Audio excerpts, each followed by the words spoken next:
Buenas noches, bienvenidos a otro Ampliando el Debate, a petición popular.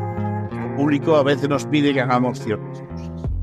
Y este programa va sobre los límites del lenguaje. Básicamente de que nuestra definición de la realidad, nuestra definición de qué es el mundo, de cómo lo vemos, está supeditado a lo que nuestro lenguaje, el lenguaje humano, es capaz de definir, es capaz de expresar. Todo aquello que no podemos expresar, o aquello que no podemos nombrar, son cosas que no existen. Y os voy a poner un ejemplo. Los griegos clásicos, los griegos de la Koiné, no diferenciaban dos colores que para vosotros son muy habituales, que son el negro y el azul oscuro, el azul profundo. Si cuando estás en el colegio y vas a pintar, pues siempre acabas pintando las sombras de color azul oscuro de negro, al final acaba hecho una guarra. Las sombras no son negras. Las sombras tienen menos luz, pero no son nada negras. Negras es un color, o un color acromático, es como se llaman.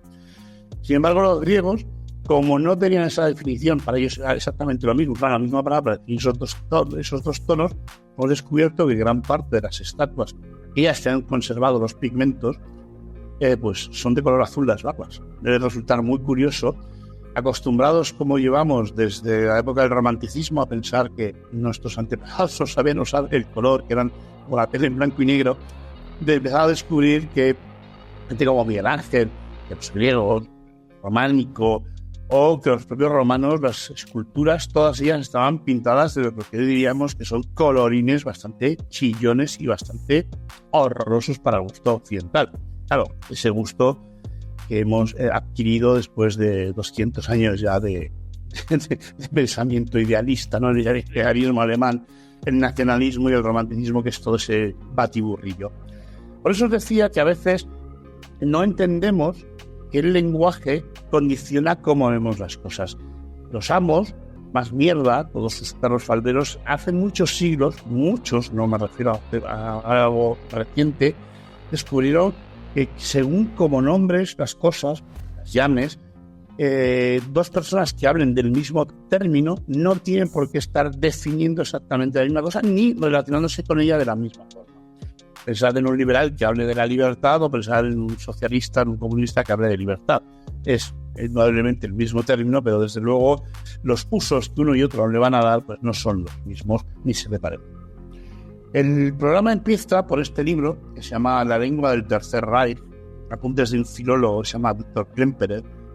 Que Klemperer tiene una historia curiosa, es un judío, catedrático de filología francesa y de literatura francesa en la Universidad de Dresde, que en la época de la Segunda Guerra Mundial no se pensó que el Cabo de Bohemia pues fuese a hacer lo que hizo. Siendo judío le debería haber costado la vida, pero tenía una suerte, que estaba casado con una aria. Y según los decretos de Nuremberg, las famosas leyes de Nuremberg, bueno, pues no podía leer, no podía tener su trabajo normal, pero no se le podía hacer otra cosa, a menos que su mujer se divorciase de él, cosa que no pasó.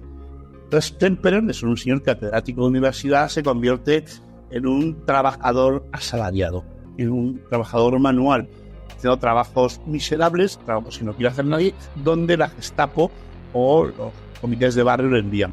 Defensa antiaérea, fábrica de sobres, limpieza de calles, lo que hubiese. Y como filólogo que es, se da cuenta de que en los últimos 20 años, desde que el partido nazi aparece, el uso del lenguaje se ha prostituido, se ha cambiado.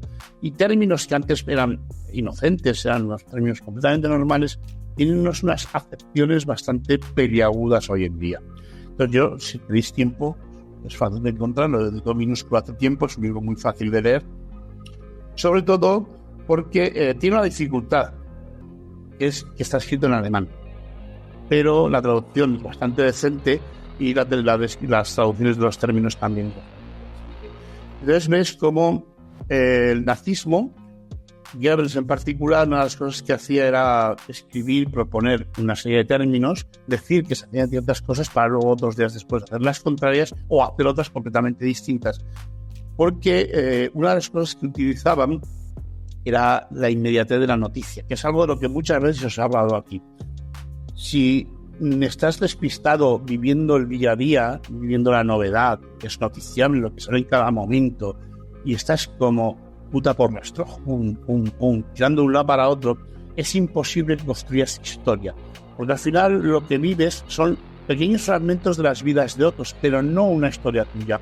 ¿Qué es la gran diferencia entre leerse un libro y leer artículos sueltos o un tuit de 140 palabras o 200 que tenga hoy en día? No construyes una realidad, no construyes historia, y la memoria humana, que todos sabemos que es frágil, nos va abandonando. Vamos como generando capas de sedimentos de cosas que son absolutamente irrelevantes de nuestra vida y que son sustituidas por otras cosas más novedosas. De ahí ese complejo de lo noticiable, ¿no? Lo noticiable es algo que está siempre en boga, siempre de actualidad. 10 minutos después ya no existe como noticia, ya no lo vemos, ya no lo recordamos. La construcción compleja de historias es algo que está de moda, está de modé, ya no está de moda. Antes los libros tienen estructura, todas esas cosas. Ahora los libros no tienen, bueno, pero los libros, la literatura general, son historias fáciles, simples, para que el público no se canse de pensar en exceso, pero que corresponde muy bien al tipo de época en la que vive.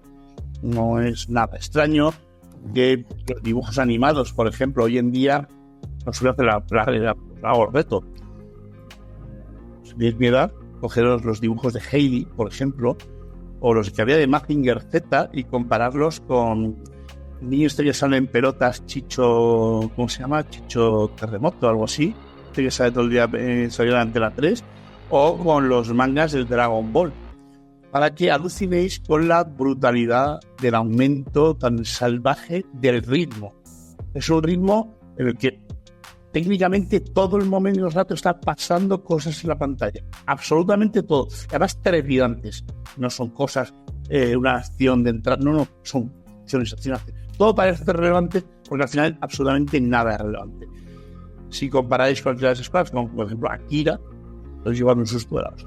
Bueno, empezamos por Tony. Tony, los límites de lo que yo soy capaz de decidir, de cómo veo mi realidad, también sabían los jerarcas nazis, también sabía la policía norteamericana, europea, vienen definidos exactamente por lo que mi lenguaje y mi cerebro es capaz de procesar y de entender, ¿no? Lo que no soy capaz de nombrar no existe. Aquello que nombro de una forma particular existe en esa forma particular y no en otras. ¿Oh? Efectivamente. Bueno, buenas noches a todos. Sí, eso es una frase que, por ejemplo, un servidor utiliza bastante y está basada en uno de los filósofos más apasionantes del siglo XX, que es Wittgenstein. Entonces, vamos a ver, cuando se produce el lenguaje, ¿no? Lo que hay es hay una serie de elementos que funcionan cuando nosotros hablamos. Hay un filólogo llamado Roman Jakobson que creó un esquema de comunicación en el cual dice que cuando los seres humanos se comunican hay seis elementos: es el contexto, el hablante, el mensaje, el receptor, el canal y el código. Vale, eso es un esquema de comunicación muy básico y por lo tanto el lenguaje tiene 6 funciones. Según el contexto es la función referencial, según el hablante es la función emotiva, el mensaje es la función poética, el receptor es la función apelativa, el canal es la función fática y el código es la función metalingüística. Eso es lingüística básica. Entonces lo que hace Wittgenstein, por cierto, Wittgenstein es un personaje bastante curioso, es otro austrohúngaro. Sí, el Imperio Austrohúngaro dio mentes muy cañeras. Wittgenstein es un tipo muy peculiar. Yo invito a todos los oyentes que se lean su biografía porque el tipo creo que tenía 4 hermanos, 3 de ellos se suicidaron. Él tenía instintos suicidas, heredó muchísimo dinero de su familia y lo dejó todo y se fue a hacer filosofía. Entonces él, respecto al lenguaje, las contribuciones que ha hecho, él tiene sus 2 libros más importantes, que es el Tractatus Logico-Philosophicus de 1921 y las Investigaciones Filosóficas de 1953. Entonces ahí es donde él intenta explicar qué es el lenguaje. En el Tractatus lo que él define es la teoría representacional del lenguaje. Entonces lo que él dice es que ahí enumera su teoría de las imágenes del lenguaje. Según Wittgenstein, la realidad del mundo es una colección de hechos que podemos describir utilizando el lenguaje, siempre y cuando nuestro lenguaje tenga una forma lógica adecuada. Entonces Wittgenstein dijo que el mundo es un conjunto de hechos, no de cosas, y que todos esos hechos están estructurados de la manera lógica. Entonces el objetivo de la filosofía para Wittgenstein en esta etapa es intentar que el lenguaje representara al mundo de manera lógica, ¿vale? Sus trabajos iniciales, el Tractatus, inspirará toda una generación de positivistas lógicos, y una de las frases más importantes de esto es que de aquello de lo que no podemos hablar debemos callar, porque si no podemos expresar de manera lógica, no podemos describir el mundo de manera lógica, pues no debemos decir nada, porque si utilizamos el lenguaje de manera no lógica, pues no seremos capaces de comunicarnos. Posteriormente, Wittgenstein decidió que lo que había dicho anteriormente sobre el lenguaje estaba equivocado, y entonces él cambió, y de ver el lenguaje como una estructura fija impuesta sobre el mundo, lo contempló como una estructura fluida. Al Wittgenstein más tardío, crear oraciones significativas, oraciones lógicas, oraciones que tengan sentido. No es cuestión, no se trata, cuando hacemos esto, no estamos describiendo, dijéramos, la estructura lógica del mundo, sí juegos del lenguaje. Porque como él decía, el significado de una palabra es su uso. No es lo que dices, sino la manera en lo que lo dices y el contexto en lo que lo dices. Entonces, la comunicación, en este modelo, lo que intenta es utilizar términos convencionales de una manera que sea reconocible por la comunidad lingüística. ¿Vale?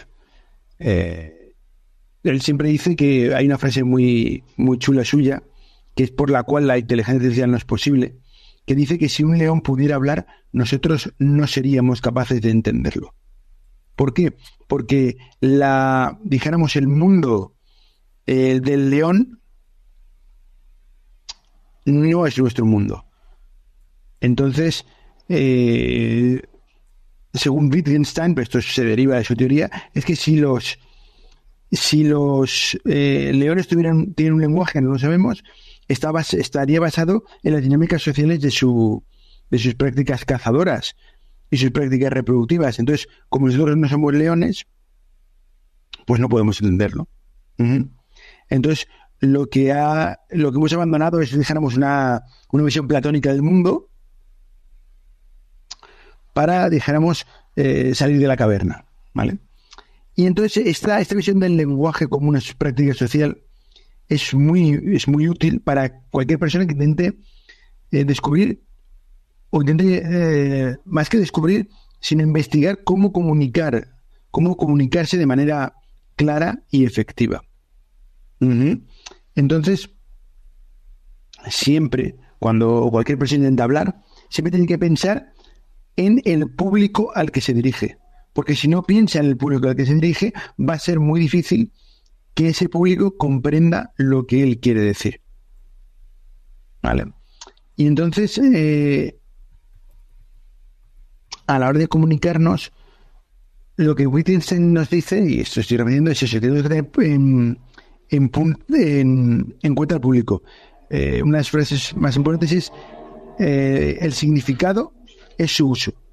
Entonces, por ejemplo, pongamos una palabra como democracia, ¿vale? Entonces, claro, cuando se utiliza la palabra democracia, como el lenguaje lo que hace es representa hechos acerca del mundo, lo que se dice no es verdad ni falso, ya que la palabra democracia es una palabra que tiene diferentes significados en diferentes contextos para diferentes comunidades. Entonces, ese es el problema, que si yo puedo utilizar determinadas palabras, por ejemplo, democracia, pero puedo estar intentando transmitir una idea que no corresponde con el término que yo tengo en la cabeza. ¿Por qué? Porque el significado de una palabra depende de su utilidad en un determinado contexto. Es decir, no es un referente ideal que esté fuera de todos los posibles contextos. Entonces, por eso siempre está la típica no, pero una pregunta que es, ¿estamos hablando de lo mismo cuando utilizamos, por ejemplo, el término democracia? No.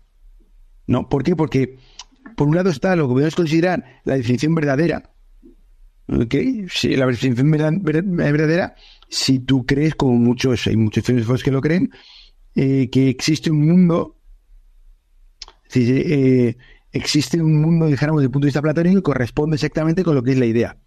¿Vale? Pero claro, siempre tenemos que recordar lo que hemos dicho antes, que el significado de una palabra, su significado convencional, depende de la manera en la cual se está empleando. Entonces, ¿qué ocurre? Que, volviendo al término democracia, cuando, por ejemplo, Biden utiliza el término democracia, no significa lo mismo que cuando yo lo utilizo, el término democracia, porque su idea de democracia es el famoso mundo basado en reglas. ¿Qué reglas? Pues las reglas que yo decido utilizar cuando yo decido utilizar. También, ¿qué es lo que yo creo que es la democracia? La democracia es, como decía Aristóteles, el gobierno de los pobres. Entonces, claro, también lo que has dicho ¿cómo se llama? El filósofo del que has hablado. Se me ha ido el nombre de la cabeza. ¿Estábamos hablando antes de Nietzsche? No, de Nietzsche no, del alemán. Escrito Klemperer.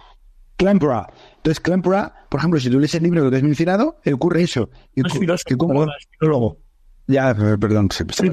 Entonces, ¿cómo realmente el lenguaje adquiere su valor en el contexto? Entonces, ¿qué hacen los nazis cuando crean el lenguaje? Lo que hacen es crean contextos nuevos sin parar. Entonces, sus palabras en sus contextos significan de maneras diferentes. Lo mismo ocurre con la palabra democracia. O, por ejemplo, yo muchas veces cuando hablo utilizo el término la Unión Europea realmente existente.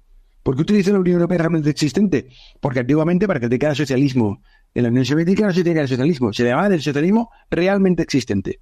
Es decir, que era el comunismo era lo que había en la Unión Soviética, que hasta ahí podríamos no estar de acuerdo con eso, pero era un juego del lenguaje. Yo juego con lo que significa el contexto. Entonces, todo esto de lo que van a hablar los compañeros realmente es eso. Es como yo utilizo el lenguaje para mostrar la realidad de determinada manera. Y toco determinadas teclas porque sé que esas determinadas teclas van a producir reacciones determinadas en los oyentes. Y un último ejemplo. En los años 90, por ejemplo, el PP, la extrema derecha española, utilizaba la siguiente expresión: nosotros, los demócratas. Claro, dicen nosotros los demócratas. ¿Quién puede estar en contra de eso? ¿Quién no es demócrata? Claro, cuando ellos lo utilizaban, no estabas pensando lo mismo que tú. Estaba haciendo lo que dice Wittgenstein. Estaba utilizando el lenguaje teniendo en cuenta el contexto en el que ese lenguaje es utilizado. Por eso, nunca se permite que la burbuja en la que los medios de información de masas actúan sea perforada. Nunca se podrá decir, por ejemplo, que la democracia es el gobierno de los pobres. Y por lo cual Aristóteles consideraba que la democracia era un mal sistema de gobierno, porque él creía que los pobres no debían gobernar.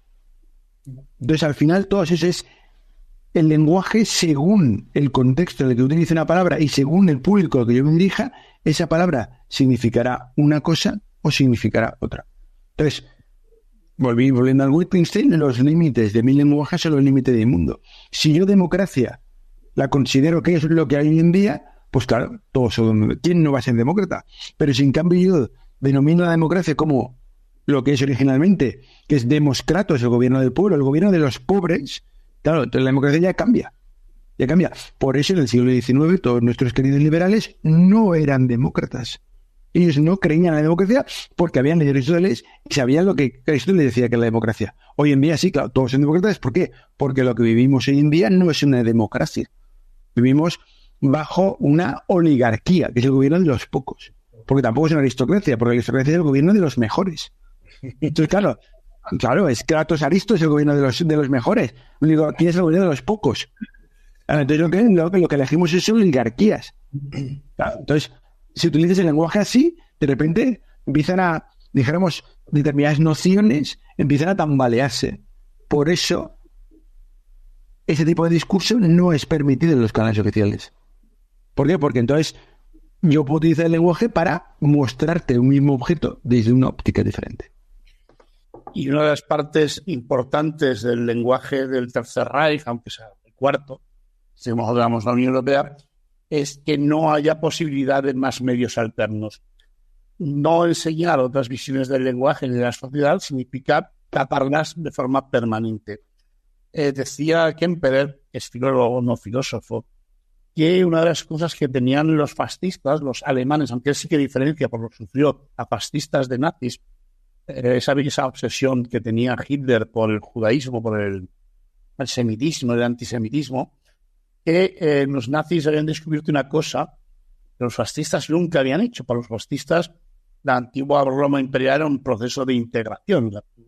Nosotros nos enseñaron en el cole a todos, y a mí también, una romanización, no había distingos, o eras rico o eras esclavo. No había distingos por piel, ni por color, ni por nada. Sin embargo, los nazis van más allá de cualquier límite.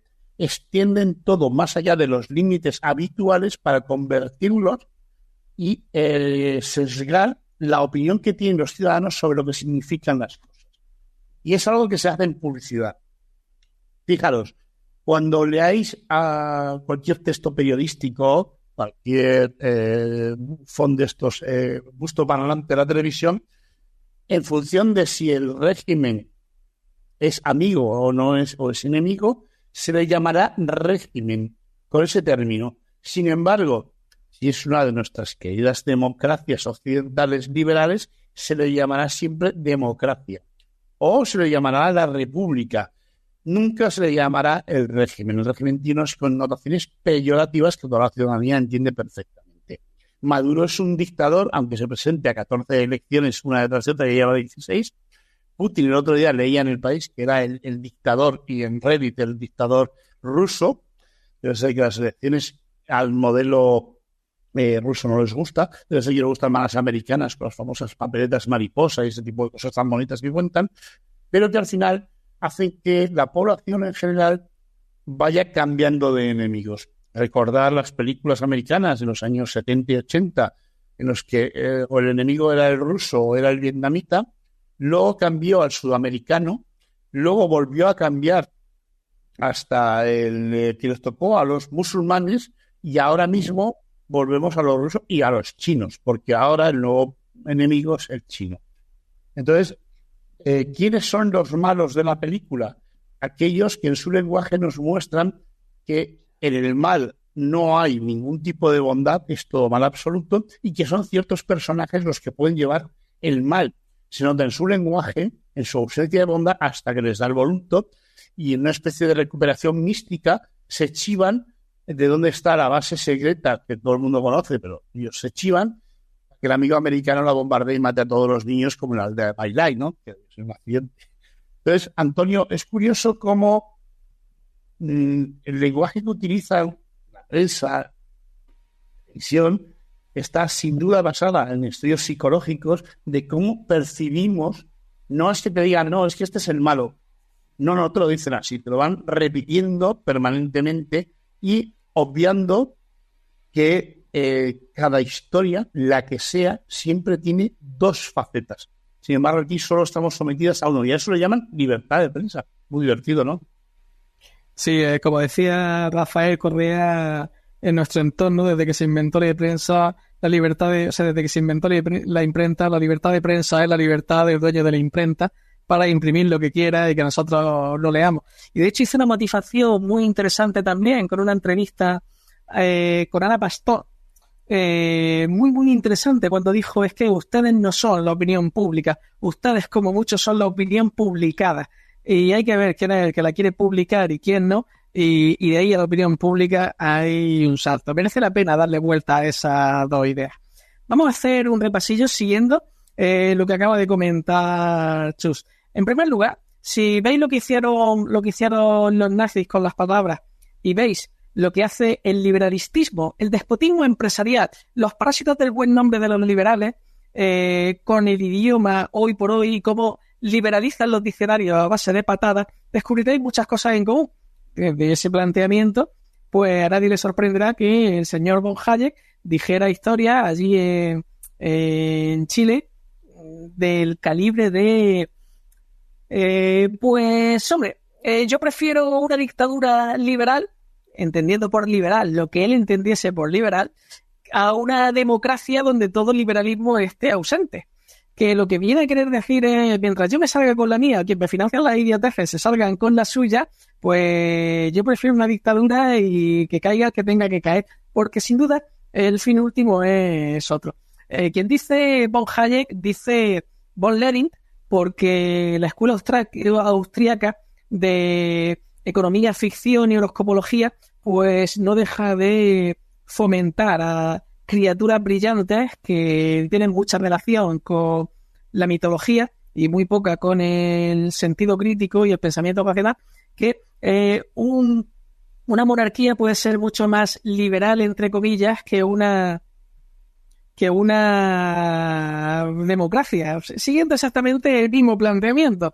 Mientras a mí, o a los que, o sea, a mi grupo, o a los que le pagan la factura a mi grupo, se vayan saliendo con la suya y cumpliendo objetivos, todo lo demás a mí me da igual. Cosas como la soberanía popular o que no te monten en un avión y te liberalicen, porque no hay nada más libre que la caída libre desde ese avión por encima del Pacífico, pues se puede hablar. Es que resulta verdaderamente divertido cómo se parasita el buen nombre de ciertas cosas y se corrompen los conceptos. Y cuando ya tuvieron claro que el liberalismo había corrompido por completo el liberalismo, entonces fueron a llevar los límites mucho más allá, es decir, crear un cinturón de seguridad mucho más exterior para asegurar la conquista ya hecha, y fueron a por los anarquistas. Y los parasitaron del todo, empezando por el nombre. Es que nosotros somos anarcocapitalistas. Mira, perdona, si los anarquistas estaban en contra de algo, es del capitalismo como concepto y de los capitalistas, concretamente de los capitalistas.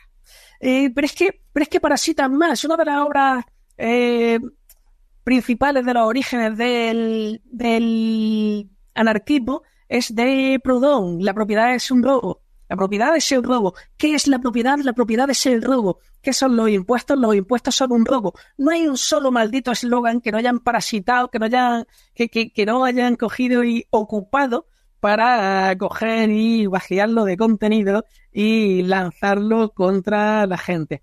En un planteamiento que resulta técnicamente muy, muy perverso, pero, y ahí están los resultados, muy, muy competentes. Ahí un tipo muy bueno era Goebbels, pero uno que es un auténtico maestro es el sobrino del camarada Freud, que es un tal Barnes, que es el que consiguió, entre sus muchos logros, convencer a las mujeres de fumar, porque era una forma de libertad para ellas, bonita libertad, le hacerte adicto una sustancia, hola, que vamos a tomar todo opio por la libertad del opio. Hace falta ser perverso, pero bueno, consiguió el tipo movilizar una cantidad de recursos tremenda para fomentar las relaciones públicas y lo que no son las relaciones públicas, la propaganda pura y dura. Y ahora vámonos a los ejemplos concretos. Señores, si tú quieres estudiar sobre algo, necesitas palabras sobre eso. Si tú quieres razonar sobre algo, necesitas símbolos que te permitan razonarlo, porque la mente humana tiene límites. Y como la mente humana tiene límites, necesita símbolos que hagan resúmenes. Necesita categorías que, perdiendo las distinciones individuales entre los distintos ejemplares de una misma categoría, permita agrupar para extraer conclusiones que pretendan ser generales. El razonamiento se basa en ese tipo de procesos.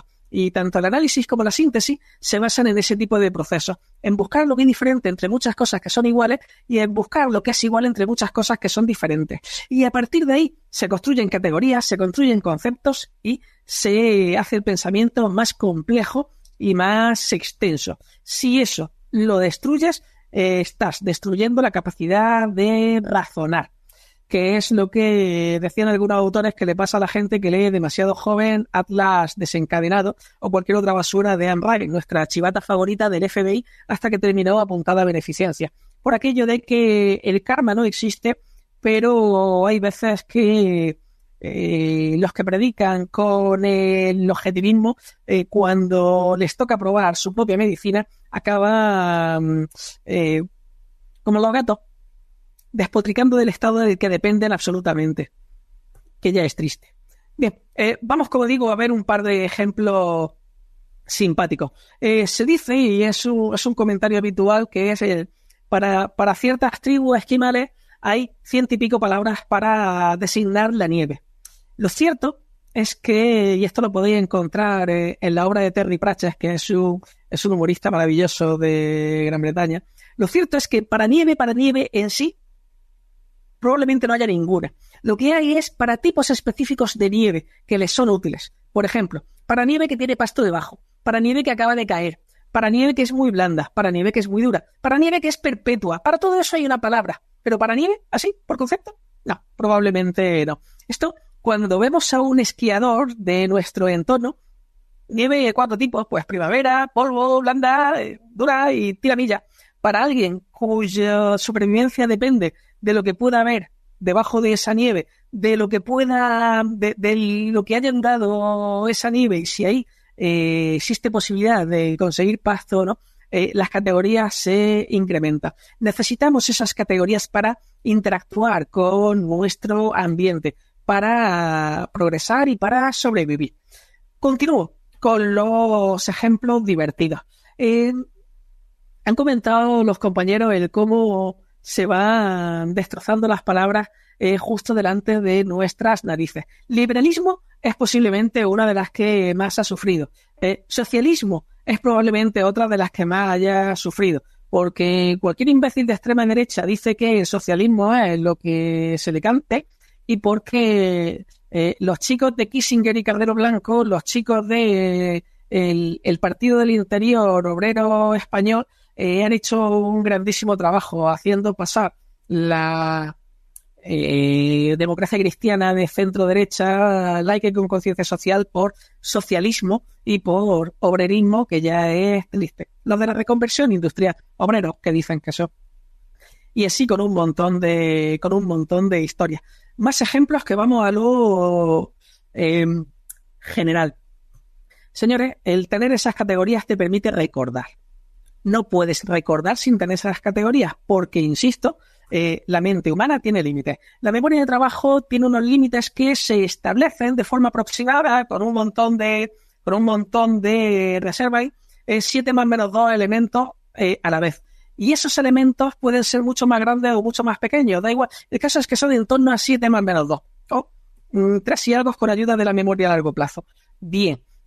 Si tú no tienes palabras, no puedes categorizar, y si no puedes categorizar, no puedes utilizar esa función.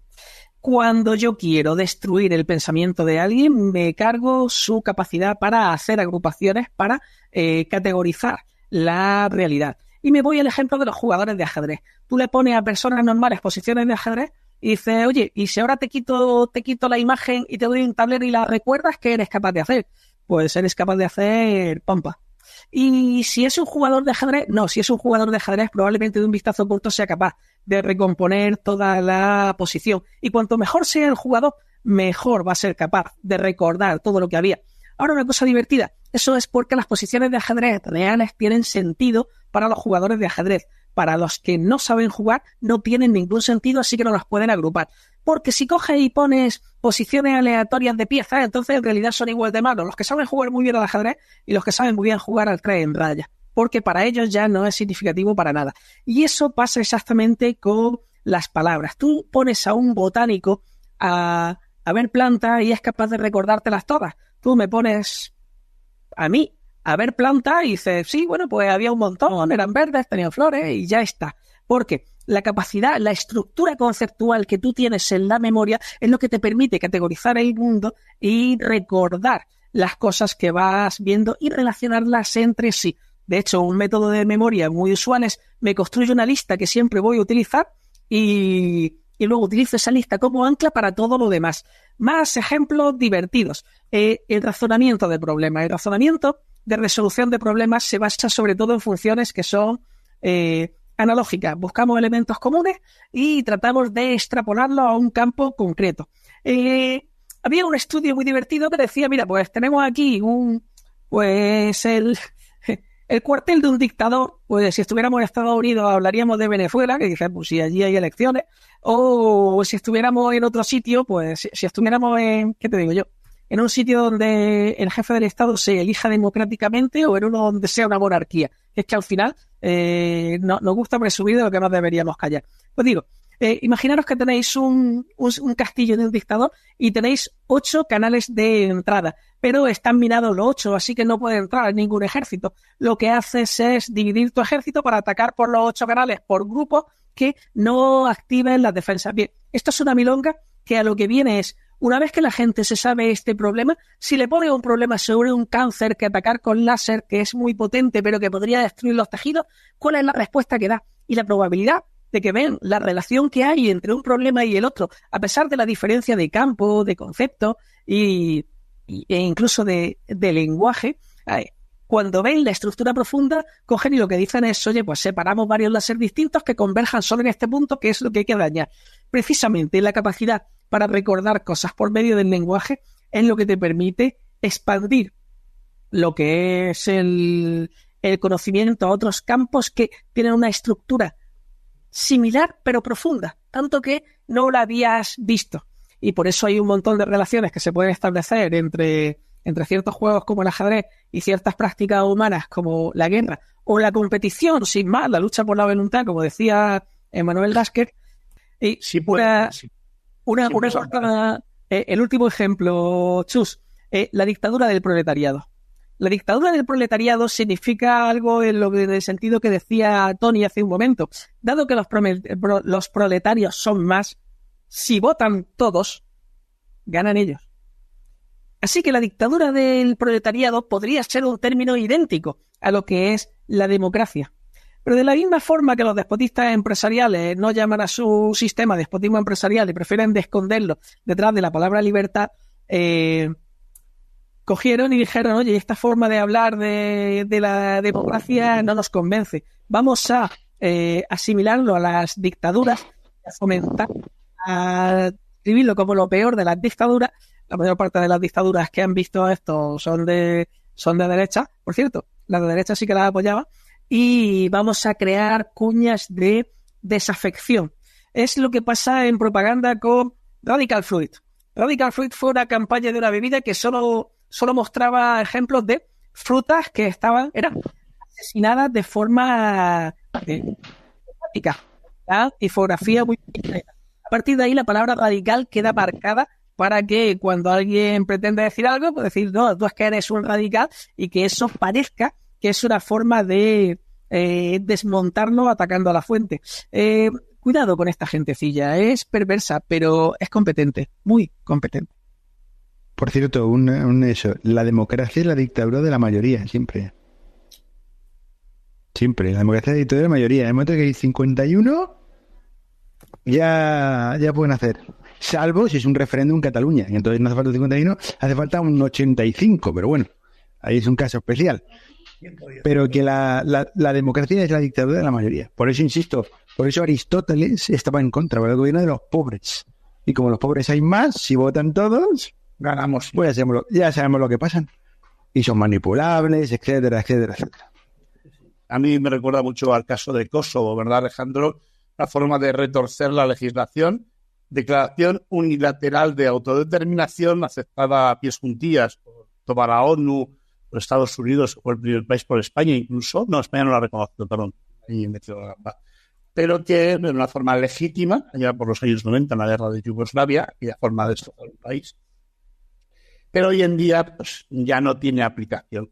Es la otra forma torticera de aplicar el lenguaje. Alejandro, que es abogado, laboralista, aparte que se encarga de atacar a los despotistas empresariales, como dice Rosenthal, estamos acostumbrados a que en su día a día, igual que los filósofos, los lingüistas, los psicólogos, intentan ser precisos, En el derecho hay que ser mucho más preciso. De hecho, cualquiera que lea esa, la jerga de cualquier sentencia judicial, es bastante complicado de seguir, ¿no?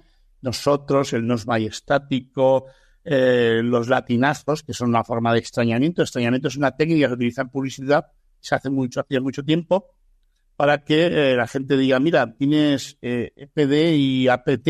Y todo el mundo, hostia, tengo APT. Nadie sabe qué mejor significa ni APT, ya pasaba con el ABS en su momento, o el EPS o alguna de estas cosas. Cuando España era un país no anglófilo, os recuerdo que hubo una época en que España, las películas estaban siempre traducidas al castellano, dobladas, no subtituladas, exceptuando la 2, y que la gente no sabía hablar inglés. Entonces, se usaba en publicidad de una forma como muy normal. Se usaba el francés y luego se usaba el inglés.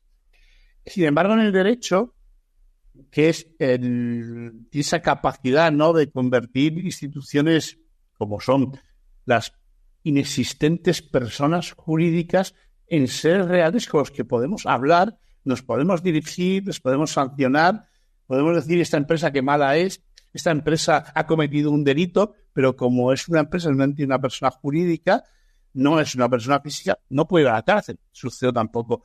Es una forma de enseñarnos que el mundo de la abstracción, el mundo de lo que está más allá del alcance de los muertos de hambre. Los muertos de hambre somos nosotros, la mayoría, los pobres. Alejandro, ¿no te parece curioso cómo vosotros, los abogados, que sois los que combatís, y tienes el micro apagado, por cierto, te digo? Ahora, pues te vas a poner a hablar. Ahora ya no.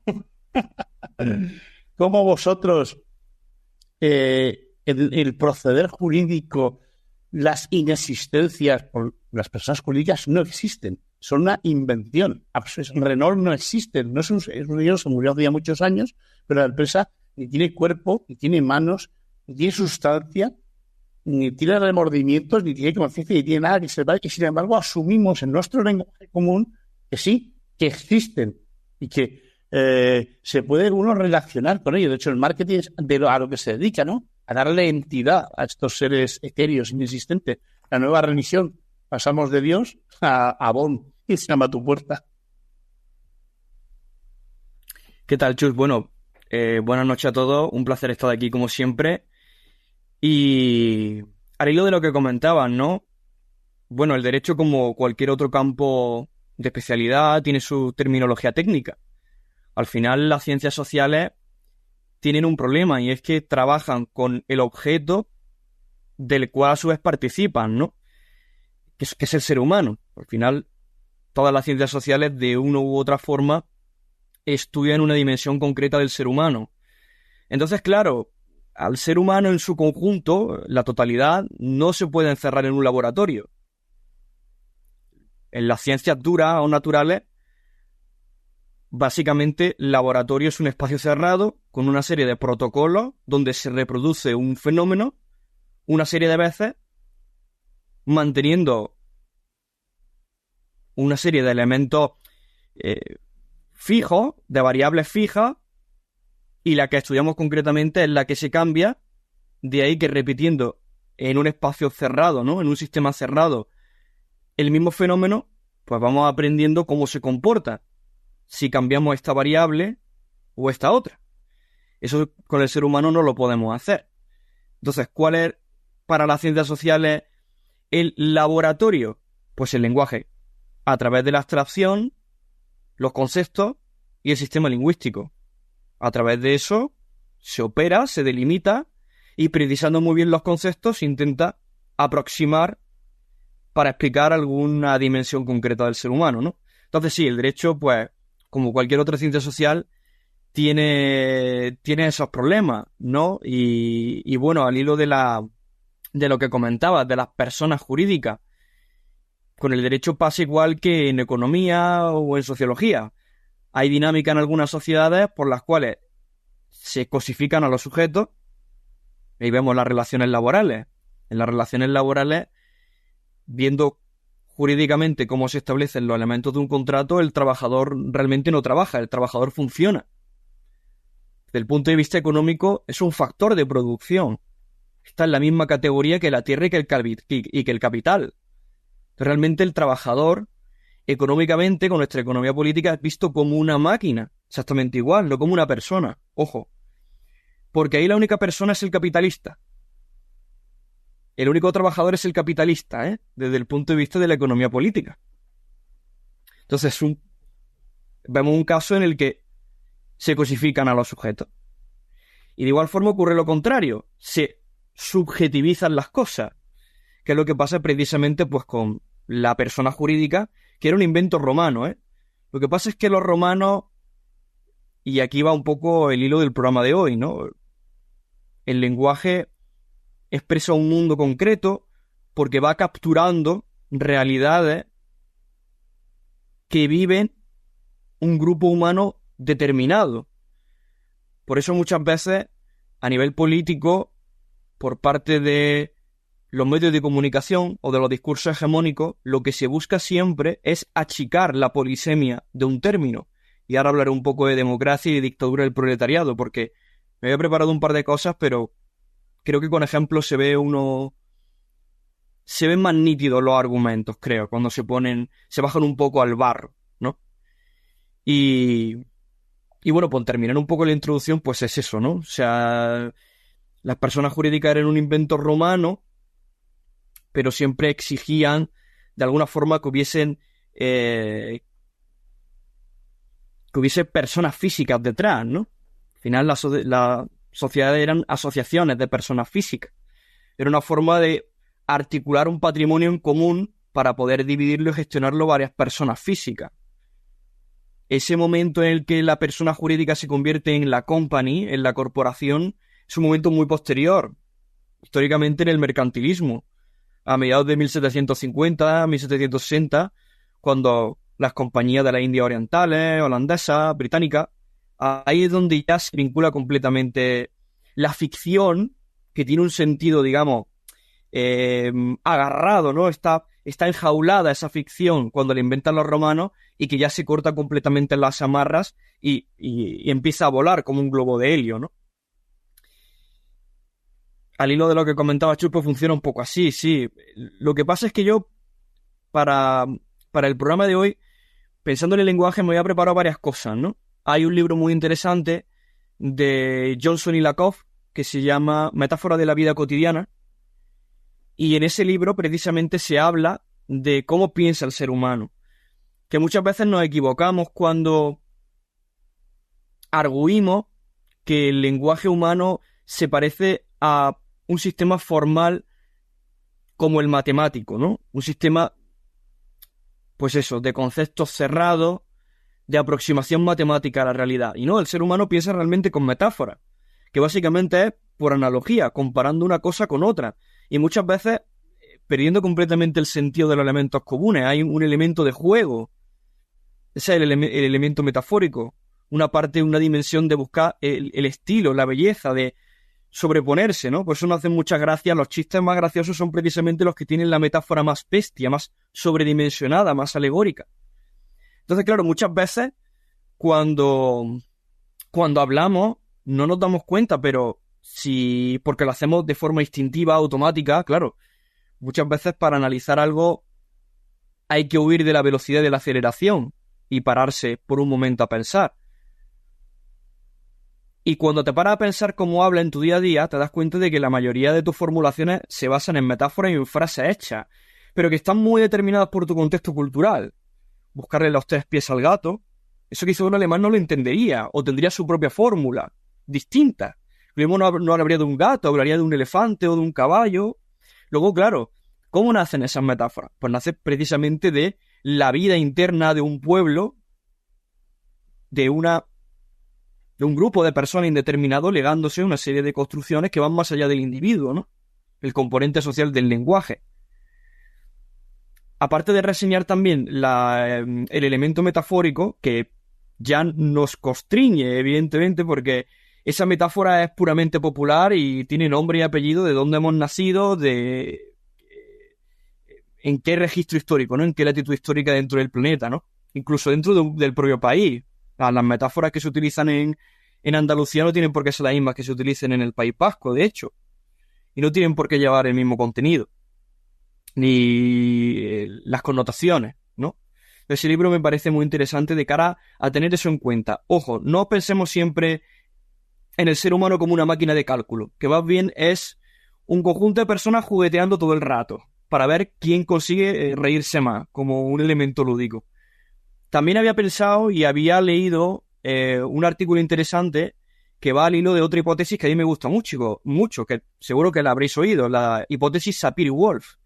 Dos lingüistas que establecieron básicamente, tiene una serie de publicaciones, pero el punto en concreto es que la lengua que utiliza sobredetermina la forma en la que tú ves el mundo. Esto luego no fue aceptado por todos los lingüistas, por todos los filólogos, recibió fuertes críticas, pero es verdad que la neurociencia, desarrollada ya un poquito la plasticidad cerebral, sí que ha visto, hay un artículo reciente muy chulo, que se compara el funcionamiento cerebral, el conectoma de una persona que habla árabe y el conectoma de una persona que habla alemán. Y se ve que hay partes del cerebro que se estimulan de forma muy distinta cuando hablan su respectivo idioma. Esto obviamente no se acepta desde el punto de vista fuerte, es decir, no va a llegar a un punto en el que haya una inconmensurabilidad en las cosmovisiones que tengan las personas pese a tener lenguas distintas, pero sí que se admite en su versión más light, más débil, más blanda. Sí que se admite, ¿no? Que evidentemente la lengua que tenemos, no solamente por el vocabulario y la frasez, sino también por las metáforas, por la vivencia concreta que ha tenido no solamente tú, sino los que vinieron antes que tú, ¿no? Si acepto algo de trascendencia respecto al individuo, es precisamente el legado cultural que recibimos, ¿no? Que va mucho más allá del individuo. Entonces, claro, había pensado en hablar un poco de estos dos elementos, pero esto es un programa crítico. Entonces, realmente, esto sería un poco más lingüística pura y quizás dice menos de lo que normalmente los oyentes buscan en estos programas. Con lo cual, voy a dejar todo esto a un lado y me voy a centrar en las dos palabras que han dicho cada uno de los compañeros, que creo que son muy interesantes. Democracia, que es quizás la palabra más prostituida de la historia de la humanidad. Quizás sea apresurado, pero creo que no estaría muy lejos. Seguro que estaría dentro de los primeros grupos. Y la otra es dictadura del proletariado. Los dos términos son interesantes porque son tratados de manera muy distinta por parte de, digamos, las connotaciones que gestionan y manufacturan las clases dominantes. Porque claro, el consentimiento también se manufactura. Y el ser humano funciona con metáfora, con palabra y con lenguaje. Es nuestro sistema de programación. Es la forma en la que se nos persuade, no es como a los perros, con comandas básicas, apelando a la bioquímica general de me gusta comer, me gusta este alimento, sacar partido, sino que funcionamos como una máquina receptora de códigos complejos, que es la persuasión argumentativa. Y claro, esos argumentos y esas connotaciones pues se hacen con palabras, ¿no? Y claro, en sociedades muy complejas como las contemporáneas, que además están estratificadas, eso yo lo doy por supuesto. Estamos en sociedades estratificadas y, bueno, las sociedades de clases tienen lo que tienen. Y es que hay alguien que manda, hay una serie de estructuras sociales que privilegian una serie de estadios y eso hay una manera de mantenerlo por las malas, que es mediante la violencia, el palo, la porra de plástico duro, la policía, las togas y las cárceles. Pero claro, esa forma de hacerlo es cara. Necesitas una palanca fiscal muy potente para mantener a todo ese ejército si quieres manufacturar el consentimiento a palo. La zanahoria es más interesante, más barata, se puede y es mucho más eficiente, ¿no? Y eso se ve muy claro en la palabra democracia, porque claro, hablaba de que al final el poder se ejerce estrechando la imaginación y respecto al lenguaje amputando la polisemia. Porque cuando las palabras no son inocentes, y si una palabra tiene varios significados, es porque la comunidad hablante a la que tú perteneces, en un momento histórico determinado, la usó apelando a un contexto. No nace porque sí. Evidentemente, hay juegos, hay saltos extraños, porque también hay un componente lúdico, pero si hacemos genealogía de las palabras, con un poquito de estudio histórico, normalmente llegamos a esos contextos de forma aproximada. Y para el tema de la democracia es clarísimo, porque realmente todos los grandes apelantes a la democracia citan a a los teóricos de un régimen político que ellos denominan democracia. Hablamos de Hamilton, Jefferson, que fueron los que diseñaron la arquitectura institucional estadounidense, que realmente es la primera democracia contemporánea, digamos, de la época moderna, y hacen lo mismo también pues con Montesquieu y con Rousseau, que hacen lo propio con la francesa, que es la segunda, vamos, sucesiva. Claro, el problema es que cuando rehuyen los cantos de sirena y las connotaciones que te venden y vas a esta gente, te das cuenta de que en ningún momento hablan de democracia. Sí la hablan, la conocían, eran gente culta, que habían estudiado los clásicos, pero la conocían precisamente para criticarla. El gobierno que ellos, el régimen político que ellos diseñan, se denomina gobierno representativo. Y hay dos libros muy interesantes. Si alguien que tenga interés en no quedarse en la espectacularidad del lenguaje y en la superficialidad del discurso dominante, que obviamente tiene un interés, porque tú entras dentro de una máquina de producción social donde se te socializa y recibes una serie de estímulos y de discursos explicados del mundo, desde la autoridad familiar, pasando por la escuela y en general todas las instituciones que están en la sociedad en la que tú vives y te desarrollas hasta que eres adulto. Estos libros son Principio del gobierno representativo, de Bernard Manning, y el otro es La democracia ateniense en época de Demóstenes, de Mogens Hansen. Son muy interesantes porque precisamente hablan de lo esperpéntico, lo marciano que es, que en pleno terminando el primer cuarto del siglo XXI te hablen de democracia apelando al régimen que tenemos basado en el sufragio, cuando precisamente los autores que diseñaron este régimen político contemporáneo, que son los que he citado antes, Hamilton, Montesquieu, Jefferson, Rousseau, señalan que el sufragio se relaciona conceptualmente con la oligarquía y es el sorteo lo que se relaciona conceptualmente con la democracia. Democracia en el sentido, y ahí vamos a la polisemia, en el sentido institucional griego, de la Ática ateniense del siglo V a.C. De hecho, cuando esas apelaciones a Montesquieu hablando de separación de poderes, de la democracia representativa, no han leído en la vida los libros de esta gente, porque en el espíritu de las leyes, Montesquieu, por ejemplo, dice, literalmente, cito, el sufragio por la suerte es perteneciente a la democracia, el sufragio por elección es propio de la aristocracia, lo dice claramente. Y él precisamente en esos libros instituye, diseña el gobierno representativo, que es el que tenemos, y lo llaman así, Nada que ver con la democracia, porque esa gente no estaba de acuerdo con la democracia. Como bien ha dicho Tony, al final la democracia por sorteo, el poderoso no tiene posibilidades de tocar poder, porque el sorteo es impirateable. El sorteo no se puede, digamos, corromper. Al sorteo tú no lo puedes manipular. Es el albur puro y duro. El albur es inmanipulable, por definición. Entonces, claro, la democracia ateniense, donde el 80% de las decisiones estaban en manos de magistrados elegidos por sorteo, y el otro 20% se distribuía en otras instituciones, los nomotetas, que también se establecían por sorteo, hacían las leyes, y luego lo que todo el mundo conoce, que es la asamblea, ¿no? La eclesía quiriaca, que dice precisamente Hansen cuando estudia esa institución. No hay sufragio por ninguna parte. Precisamente porque en el sufragio, si lo más importante es la popularidad. En el sufragio, quien está en boca de todos, quien es famoso, quien ha roto la barrera crítica para pasar a ser una persona conocida, es quien tiene más posibilidad de salir elegido, por definición. Los estudios sociológicos están ahí. ¿Y quién tiene más posibilidad de ser popular? Pues quien tiene una profesión de prestigio o quien tiene dinero, el propietario, el situado. Por eso ves las estadísticas y la mayoría de los representantes públicos actuales pues el 60% son funcionarios aún o altos funcionarios del Estado. Y luego otro tanto por ciento son profesiones liberales o gente que viene de la empresa privada de grandes empresas, de posiciones socioeconómicas, digamos, bastante aceptables, ¿no?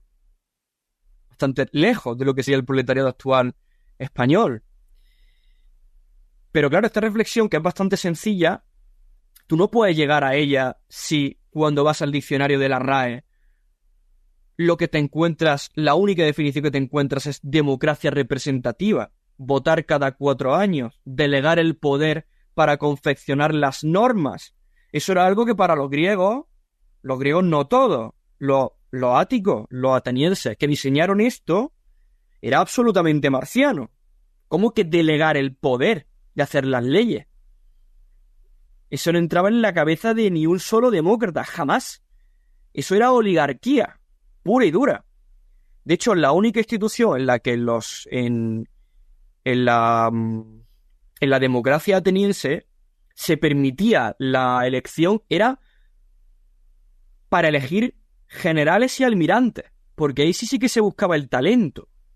Pero para la gestión del dinero público, para las decisiones que afectasen a toda la colectividad, como hacer la guerra, la paz, construir anfiteatros, todo lo que es decisión política de amplio espectro, de importancia supina hasta lo mínimo, hasta la gestión del pavimento, todo se hacía o bien por decisión directa en asamblea, que tenía su quórum, su procedimiento no era nada simple, o bien por una serie de magistrados que estaban como mucho un año en el cargo, que había salido por sorteo previo a pasar un examen, en el sentido de pagas tus impuestos, no le pegas a tus padres y rinde ofrenda a los dioses de tu patria.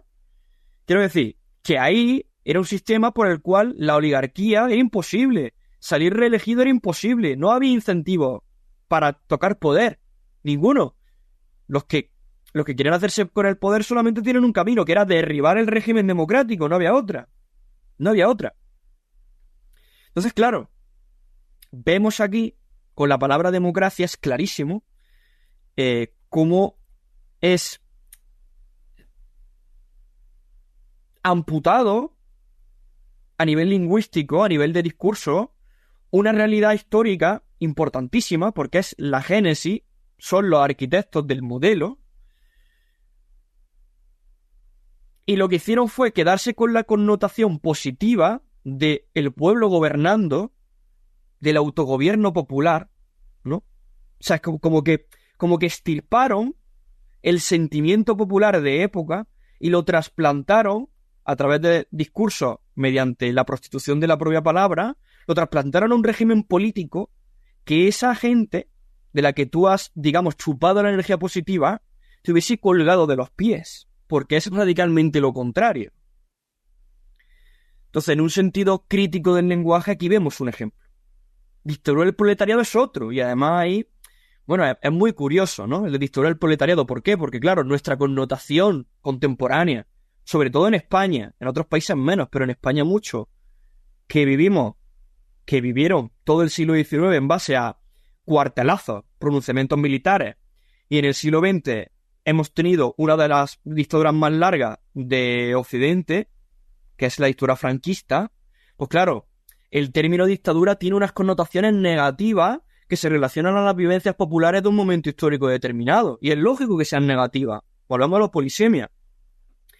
Lo que hacen es, para criticar precisamente el concepto marxiano, es decir, que Karl Marx era un defensor de la dictadura, pero en el sentido nuestro contemporáneo, del siglo XX, de la dictadura franquista. ¿Por qué? Porque cuando Marx escribió su obra, en el siglo XIX, esa visión que tenemos ahora sobre la dictadura no existía.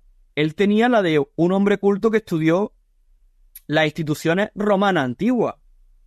La dictadura romana era una magistratura excepcional, pero era una magistratura como cualquier otra. Igual que era el cónsul. No tenía ninguna connotación negativa. Al contrario, la dictadura es conceder el poder excepcional a una persona para que hiciese frente a una situación de emergencia. Estaba bien vista en Roma. Hubo mucha dictadura. Luego también tuvo porque claro, Roma pasa de monarquía a república, de república a principado, luego a imperio, principio de absolutismo, digamos, al imperio en el sentido de más clásico de absoluto, sí. Pero la mayor parte del tiempo, dictadura en Roma no significaba algo malo, no tenía connotaciones negativas. Entonces Marx, cuando escribe y hace referencia a dictadura del proletariado, lo hace con esa connotación de dictadura, no con la contemporánea del siglo XX. Así que con dictadura del proletariado, cuando los medios, mediante falacia dominen realmente, intentan atacar a un autor del 19 como es Marx, muy importante, ¿no? A nivel teórico-político, queriendo endosarle una serie de premisas con nuestros valores de ahora, están haciendo la trampa inversa que con la democracia, ¿no? Que es connotaciones negativas de la hora y trasladarlo a una institución que es distinta, aunque se llame igual, para obtener un rédito político atacando a una corriente de pensamiento político. De hecho, si somos justos, la dictadura romana, que es en la que escribe pensando Marx, tiene más sentido. O sea, tiene un sentido jurídico, político y etimológico directo con nuestros estados de emergencia, que es conceder poderes extraordinarios al gobierno para enfrentarse a ciertas situaciones que necesitan de poderes excepcionales, como pasó con la pandemia. Esa situación coincide más con el sentido original romano de dictadura que con la dictadura de tipo militar que se vivieron en España en el siglo XX o en Portugal o, en fin, este tipo de regímenes políticos, ¿no?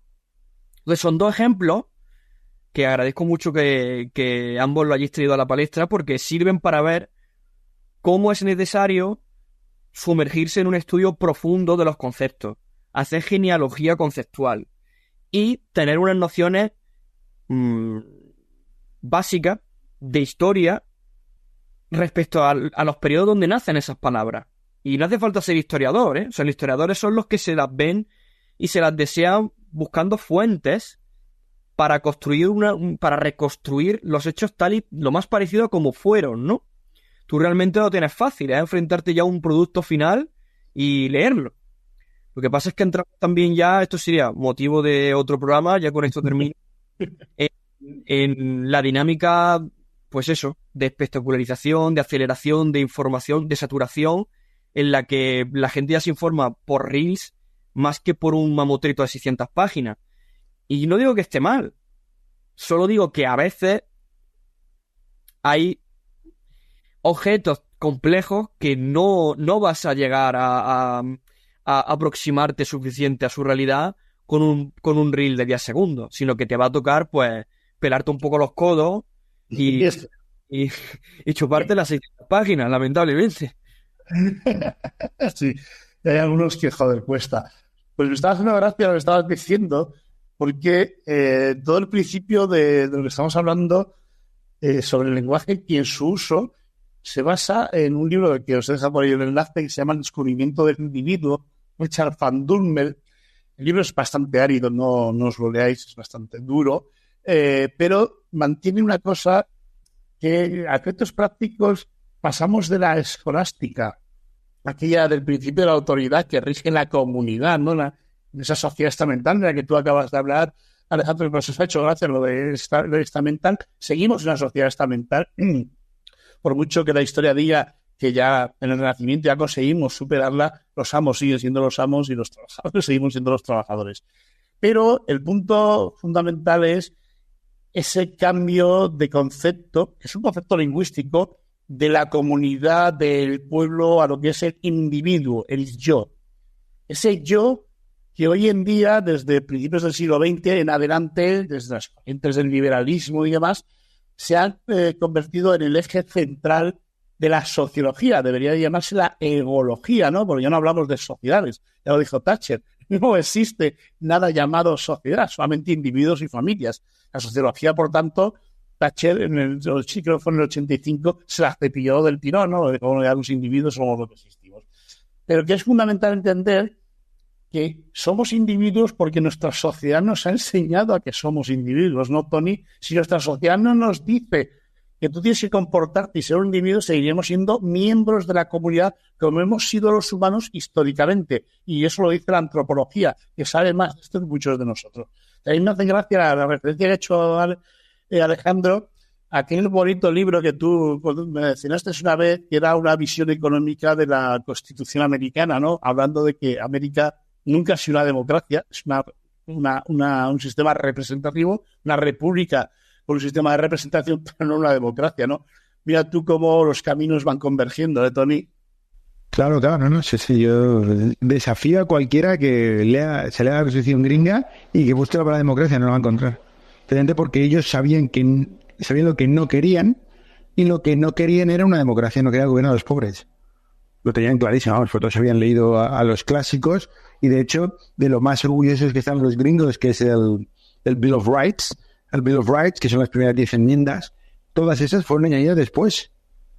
Porque claro, cuando aquellos salieron con el documento, lo sometieron a votación, claro, cuando el Demos leyó, dijo, esto no lo podemos aprobar nunca, pero ¿esto qué es?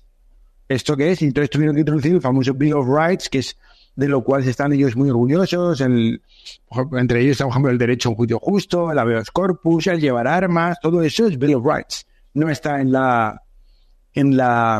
el documento original, y de hecho cuando Byrd escribe el libro es muy criticado porque le tachan de antiamericano, bla, bla, bla, bla, bla.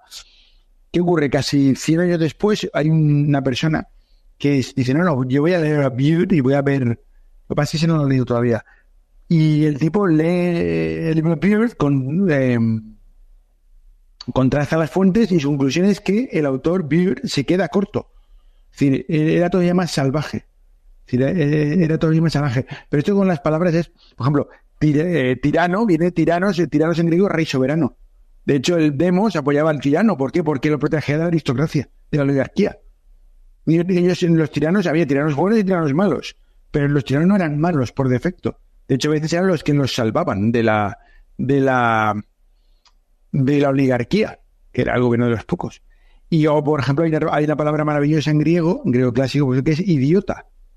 Claro, idiota pasaba a ser como un insulto en castellano, pero idiota viene de idio, ¿vale? La raíz es idios, que significa propio. Por ejemplo, la palabra idioma o la palabra idiosincrasia tiene la oración idio, ¿vale? Y tes, que es un sufijo, lo que indica es el que hace la acción. Entonces, un idiotes es el que se ocupa de lo propio. Es decir, no está preocupado por la polis. Entonces, era un griego clásico, bien en lática, lo peor que te podían decir era que no te interesaba la polis. Curiosamente, si un griego clásico lo soltaras en el Reino de España en 2024, diría que la población está formada por idiotas. ¿Por qué? Porque son gente que no se interesa por los asuntos públicos. Dejan que una minoría, que una oligarquía controle. Entonces, por eso el lenguaje es curioso. Con esta democracia, pues bueno, por ejemplo, un ejemplo. Nuestro querido El País / Pravda ya publicó un artículo glorioso que el titular es, a ver que lo puedo decir: Biden y Macron conmemoran con Zelensky el día D con una defensa de la democracia y de Ucrania. Es decir, hay ojito, es decir, lo tenemos todo mezclado. Tenemos aquí a Zelensky, tenemos a Biden, tenemos a Macron, tenemos a Ucrania, democracia, todo es un megamix. ¿Qué pasa? Si tú empiezas a todo ese conjunto de significantes, empiezas a separarlos unos y otros, te das cuenta que es una cosa tremenda. Lo que pasa es que, ¿yo qué hago? Pues como han comentado los compañeros, repito significantes sin parar. Y no me paro a analizarlo. Porque, fijaos, en este curso dice, no, tenemos el significante Zelensky. Bueno, el significante digo porque toda palabra es un signo lingüístico. Los signos lingüísticos están divididos en significante, que es, dijéramos, las letras, y el significado, ¿vale? Y la relación entre significante y significado es puramente arbitraria. Pues el significante Zelensky y el significante democracia, pues se pegan un poco de patadas, porque no olvidemos que en el caso del amigo Zelensky, su tiempo como presidente está agotado. Es decir, él ya no es presidente, porque según la propia constitución ucraniana, tendrían que haber elegido un nuevo presidente. Entonces es muy curioso el significante de democracia esté unido al significante de Zelensky. Zelensky ya no es un presidente democrático. es un dictador, en el sentido peor de la palabra, por supuesto. ¿Me permites una interrupción, Tony? Mira, estabas hablando de Pravda. Me gusta recordar a Guy Debord, La sociedad del espectáculo, y en el primero de los epígrafes dice: toda la vida de las sociedades en las que dominan las condiciones modernas de producción se presenta como una inmensa acumulación de espectáculos. Todo lo que era vivido directamente se aparta en una representación.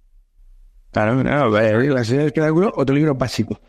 Es uno de los pocos libros marxistas, así, cañeros, que cada vez, según avanza el tiempo, se cumple más. Y, por ejemplo, tú lees a Lukács, el famoso libro que tiene sobre la lucha de clases y tal, que no me acuerdo cómo se llama. El libro de Lukács al final dice que es el partido el que, dijéramos, el portador de la historia, un poco hegeliano todo. Ese libro, pues claro, lo lees y está muy bien, pero dices, Pero en cambio lees el sociedad del espectáculo y dices, coño, si todo tiene razón, todo tiene verdad y es puro espectáculo. Entonces podemos titular, que funciona muy simple, cómo mezcla una serie de significantes y cómo el significado que transmite, en el momento que lo sometes a un mínimo análisis, no se sostiene. Insisto, Zelensky es un presidente, no es un presidente democrático. Ha vencido su tiempo según la propia cuestión ucraniana. Eso sin entrar en el hecho de que ha legalizado, por ejemplo, al propio partidos, que el partido, la pata derecha del régimen, la pata izquierda del régimen, que es el PSOE, partidos hermanos del PSOE, están prohibidos en Ucrania. ¿Por qué? Porque son anti-ucranianos. Es decir, es una cosa muy curiosa. Y esto lo mezclan con el día D.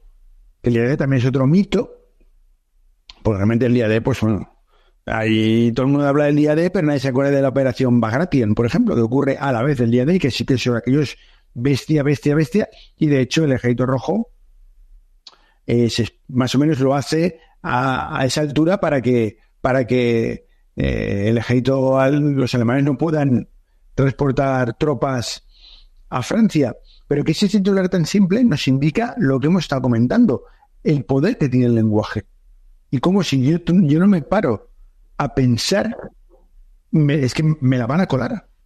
Y entonces el sistema, los medios de formación de masas, que se basan en repetir una serie de significantes a los cuales han añadido el significado que no es el original o que podría ser cuestionado. El titular ese es perfectamente cuestionable. Pero claro, si tú haces eso, ya no. Y curiosamente, si tú haces eso, haces lo que los liberales originales pensaban que era el famoso mercado de las ideas. Las ideas tienen que estar en un mercado en las que todas puedan, dijéramos, defenderse a sí mismas, y la competencia hará que las mejores triunfen. Pero ¿qué ocurre? Si yo someto el titular, que el titular es básicamente mentira todo, del principio al final. Claro, pero si haces eso, enseguida tienen la respuesta, que es el adjetivo. En este caso sería populismo. ¿Ves? Fueron aquellos que a finales del siglo XIX presentaron una candidatura verdaderamente popular para intentar acabar con el capitalismo estadounidense. Recordemos la frase de no crucificarás a la humanidad en una cruz de oro. Esos eran los populistas originales, porque populistas viene del pueblo. Hoy en día, pues se ha convertido en un insulto. Lo cual, fíjate, populista que viene popular, el de abajo es un insulto. Es la teoría, podemos siempre a Aristóteles, que despreció a la democracia. Realmente nuestras élites nos desprecian los de abajo y no paran a todas horas de mostrárnoslo. Lo que pasa es que, como han comentado los compañeros, tienes que leerte el libro de 600 páginas de rigor para llegar a esa conclusión. Y cuando llegas, ¿qué hacen? Como no te la pueden cuestionar, sencillamente te etiquetan. Populista, demagogo, extrema derecha, amigo de Putin. Es decir, te van poniendo todos los, es decir, la etiqueta tic, tic, tic. Con eso consiguen matar la conversación. ¿Por qué? Porque ellos lo que realmente les interesa es que haya un intercambio libre de ideas, un mercado de ideas, que las ideas compitan. ¿Por qué? Porque claro, si compiten las ideas, pues pasa lo que pasa. Que las buenas, pues triunfan y las malas fracasan. ¿Cómo pueden triunfar las malas? Pues utilizando otro instrumento que han mencionado los compañeros, que es la violencia. ¿Es la violencia o mala? No. Si la violencia es mala, sí. Pero ya decía Marx que la violencia es la partera de la historia. y la violencia funciona. Y nuestras élites lo saben. Entonces, cuando la cosa pasa de cierto nivel, pues aplicamos la violencia. Ejemplos clásicos: España 1936, Chile 1963. O la verdadera dictadura del proletariado. La verdadera dictadura del proletariado solo ha tenido lugar en un lugar, que era la Comuna de París. Eso sí que fue una dictadura del proletariado. Solución: 30.000 fusilados. Y luego unos cuantos más expulsados a las ciudades exteriores. Entonces, ¿qué ocurre? Que todo esto por eso el lenguaje es tan importante y hay que saber utilizarlo con la vida. Y como ellos saben, las élites que nos mal gobiernan, saben que es tan importante y tan básico para entender el mundo que nos rodea, no permiten que nadie ocupe el canal. Lo ocupan ellos. Y si no pueden ocupar el canal, ellos lo llenan de ruido. Pero lo que nunca permitirán, y de hecho, salvo excepciones contadas, es el libre intercambio de ideas. No lo permitirán nunca. No lo permitirán nunca porque, claro, es lo que hemos dicho, es decir, las ideas buenas ganan y las ideas malas pierden. Pero claro, si todos tienen ideas malas y las ideas buenas no pueden entrar, pues pasa lo que pasa. Que la gente pues cree que Zelensky es un demócrata y que en la lucha contra Euroasia, pues Estados Unidos es el país, Gringolandia es el país más fuerte del mundo, cuando cada vez que votan en favor de Israel, votan a favor de Gringolandia, Israel y Nauru. Y todos los demás países votan en contra. En cambio, el que está aislado es, por ejemplo, Rusia. Dices, no. Pero claro, los datos en la realidad es irrelevante cuando yo tengo el altavoz más grande y puedo imponer mi lenguaje. No solo mi lenguaje, sino mis términos. Y en mis condiciones y para defender los privilegios de aquellos que me pagan. De hecho, curiosamente, al final todo se trata o se basa en mantener los privilegios de unos pocos de la oligarquía contra el llamado demo, no el pueblo. Al pueblo han llamado de todo. Yo creo que la mejor que he encontrado por ahí es la muchedumbre ruin. También las clases peligrosas, porque ponen en peligro los privilegios de ciertos grupos sociales. Por nada más, todos los atributos a la pobreza, a la miseria, al dolor, los epítetos que utilizamos para ellos, o incluso las enfermedades que decimos sufrir contra los pobres, la aporafobia, eso lo sufrimos casi todos, cuando curiosamente, y vuelvo a insistir, esto lo he dicho muchas veces, creo que hay una parte considerable de la población española que está a menos de 2 mensualidades de acabar en la puta calle con una deuda monumental de una hipoteca para un banco y sin poder recuperar cabeza en la vida. Debe ser por eso que nos da tanto miedo los pobres, ¿no? Todos en tal, pues no vaya a ser a que dentro de poco estemos en su mismo saco. Entonces, ¿sabes? Es que en realidad el efecto, tal y como dicen los compañeros, es marcado y muy persistente. Mira, nos vamos a ir vamos a citas liberales, ¿no? Sí, aquí sabéis que nos gustan los bolcheviques. el micro aquí anda, ahí. Aquí sabe la gente que nos gustan los bolcheviques, así que vamos a citar liberales, pero de los de verdad, no los despotistas empresariales estos que parasitan su buen nombre. Decía David Hume, por citar un británico, ¿no? Porque no todos sean rusos, decía David Hume en Ensayos Políticos algo que, si memoria, que no está buena como me gustaría, no falla, es dado que los gobernantes son muy pocos y los gobernados son muchos, la única forma de que los gobernados sigan obedeciendo a los gobernantes es que, de alguna manera, los gobernantes convenzan a los gobernados de que ellos también se benefician. Y eso se hace creando una suerte de aspiración de pertenencia. Oye, que este sistema está guay, pero en realidad tú puedes llegar a donde estoy yo si te esfuerzas lo suficiente, si emprendes y tienes talento.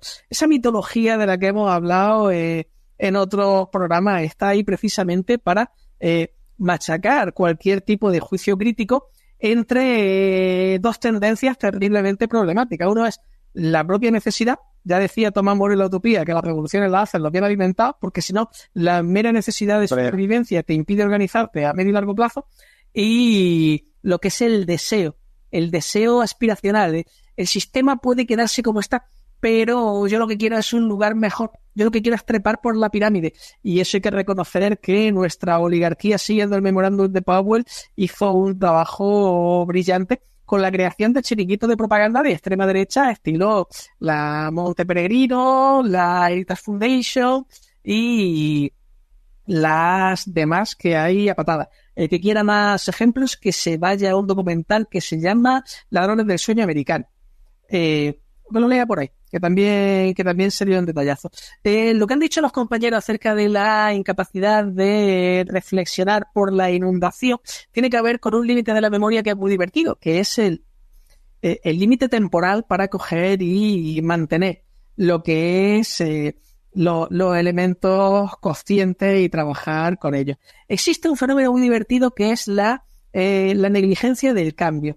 Y esto os lo explico muy rápidamente. Esto coge dos fotos muy parecidas pero diferentes. Por ejemplo, dos tíos que están los dos vistos de frente, vestidos de traje, uno lleva un sombrero y el otro no. El caso es que si en menos de 100 milisegundos cambian la foto y el que lleva el sombrero es el otro, y otra vez en menos de 100 milisegundos cambian la foto y el que lleva el sombrero es el primero, y así hasta el infinito, la gente no nota que el sombrero cambia de cabeza. Si les preguntas te dicen, pues dos tíos, uno lleva un sombrero. ¿Cuál? ¿El de la izquierda y el de la derecha? Y te dirán uno, pero no piensan en que realmente el sombrero ha cambiado. Sin embargo, si le dices, fíjate en sus cabezas, entonces hacen un proceso atencional de retener en la memoria de trabajo, de retener en la conciencia más tiempo lo que está pasando y contrastar con lo que viene a continuación. Y entonces sí que detectan lo que es el cambio en la foto. Entonces sí que detectan que algo ha cambiado y que el sombrero baila de una cabeza a la otra.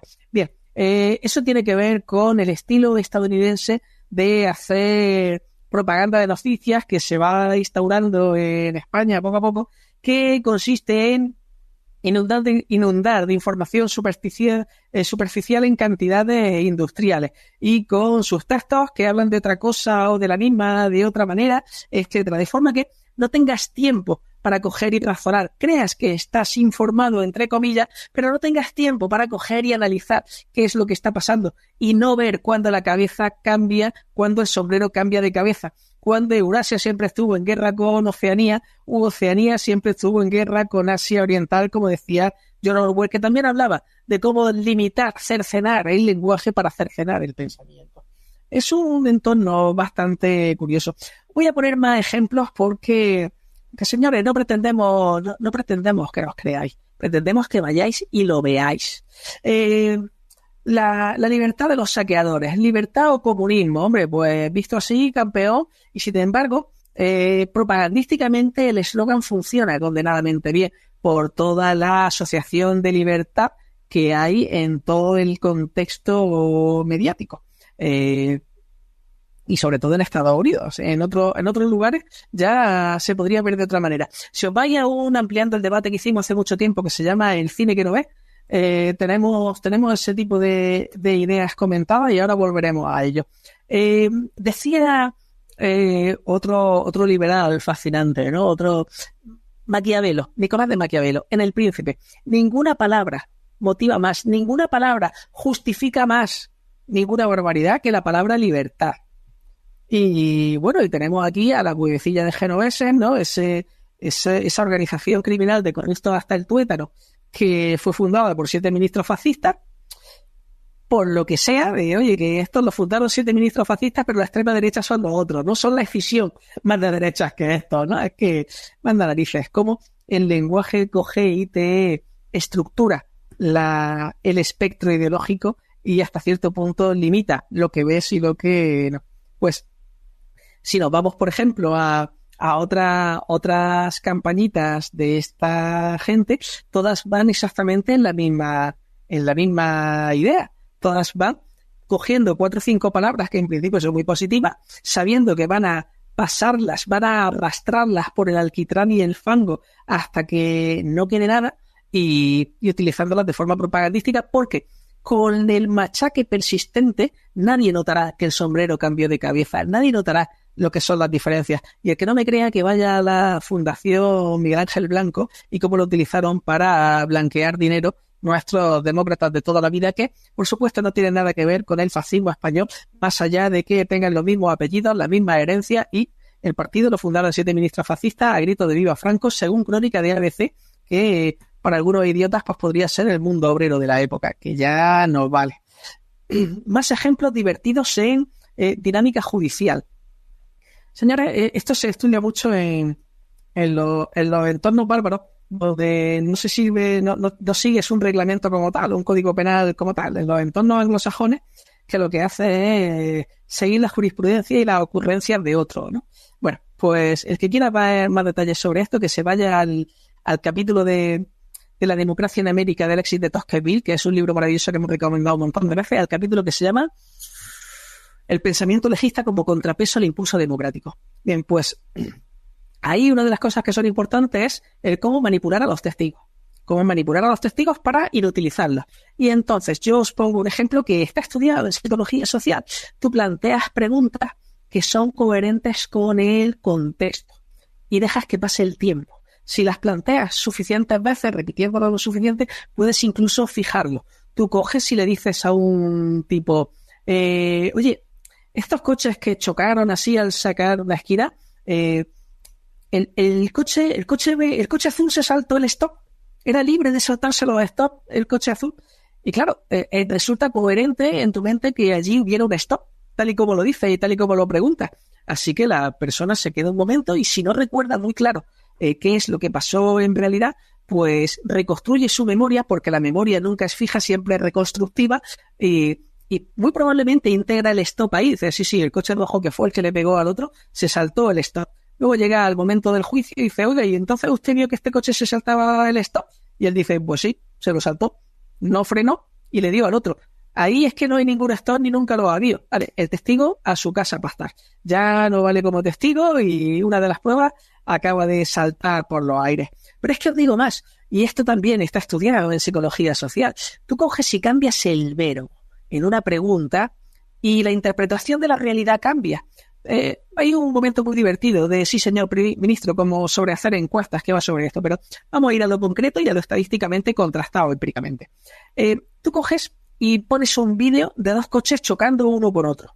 El azul, que es libre de saltarse los semáforos y de evadir impuestos, la libertad está por encima de todo, y coges y en ese vídeo lo que cambias, tú se lo pones a 100 personas y lo que cambia es la pregunta que haces. Y el uno dice, oye, ¿a qué velocidad crees que el coche azul, que era libre de saltarse los stops y de evadir impuestos, chocó contra el coche rojo? Y te dicen una velocidad.